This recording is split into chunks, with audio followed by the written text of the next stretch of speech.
আমরা এক লোকে চলতে হইব হ্যাঁ তাহলে একটিয়া দুটিয়া দেখ তোর ব্যাপারটা দেবো হ্যাঁ কিন্তু যখন তোরা বেশি করবি মা এটা হলো মানে হ্যাঁ আমার টিয়ে লাগবো হ্যাঁ। সেটা হলো আলাদা ভাত তোরা টিয়ে তোরা দিলাম হ্যাঁ। আর আলাদা ফ্রিতে দিব হ্যাঁ। শুধু একটু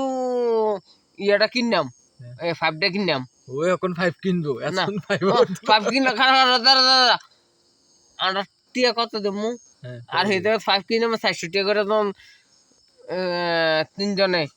5 কিনলে দাঁড়া 400 টাকা করে 5 কিনলাম হ্যাঁ কাটা কাটা আমি হইতে বাজে মন্দতে হোক একটা কথা 5 কিনে সেটা আন্ডারে দিয়ে এলাম কিন্তু ফ্রিতে হ্যাঁ কোনো একটি নিত না হ্যাঁ মিশিং বাড়া হোক জিড হোক সব নিত না এটা রাজ্য বুঝতে লাগছে শুনো তুমি বুঝন লাগতো না তো আন্ডা দরকার নাই কারণ আমরা এক লগে চলি মানুষের কথা শুনে তুমি যে তুমি মস্ত করো তো রাজ্যে একটু 11 বছর পর না কত দিস